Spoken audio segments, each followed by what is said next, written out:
WhatsApp guys, কেমন আছো তোমরা সবাই? আশা করি তোমরা সবাই অনেক অনেক ভালো আছো। তো গাইস, গেমে একটি নতুন প্রবলেম দিয়েছে, যেটা হচ্ছে লোডিং। তো এই লোডিং থেকে তোমরা একদম সহজ সমাধান পাবে। তো যার জন্য তোমাদের প্লে স্টোরে আসতে হবে। প্লে স্টোরে এসে তোমাদের এখানে সার্চ বাটনে সার্চ করতে হবে জাস্ট 111 ভিপিএন। এইটা লেখার পরে তোমরা নিচে দেখবা 111 প্লাস ওয়ার্প নামে, এটাকে জাস্ট ওপেন করবা। এটাকে ওপেন করার পরে এটা তোমার ইনস্টল করাই আছে, তো তোমরা ইনস্টল করে নিবা। ইনস্টল করে নিয়ে জাস্ট কিছুই করা লাগবে না, তোমরা যা আছে জাস্ট অন করে দিবা। অন করার পর কিছুক্ষণ ওয়েট করার পরে এটা দেখবো অন হয়ে যাবে। দাঁড়াও, একটু ওয়েট হচ্ছে। হ্যাঁ, অন হয়ে যাওয়ার পরে তোমরা গেম মিনিমাইজ করে জাস্ট তোমাদের গেমটা ওপেন করবা।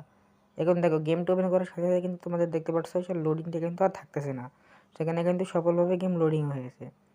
এটা কিন্তু একদম 100% সাকসেস, এবং ভাই এটা একদম চলতেছে এখনো। তো তোমরা এটা ট্রাই করলেই পারবা। তো তোমরা দেখতে পারতেছো একদম কিন্তু কোনো সমস্যা হচ্ছে না, সব ওপেনই হচ্ছে, তোমরা দেখতে পারতেছো। গেমে কিন্তু সবই ঠিক আছে, তোমাদের নেটও আসতেছে, সব কিছুই আসতেছে। তো এইভাবে কিন্তু তোমরা তোমাদের যে লোডিংয়ের যে সমস্যাটা, হ্যাঁ, এটা কিন্তু তোমরা সলভ করতে পারবা। তো ওকে গাইস, ভিডিওটা ভালো লাগলে সাবস্ক্রাইব করে দিও, লাইক করে দিও।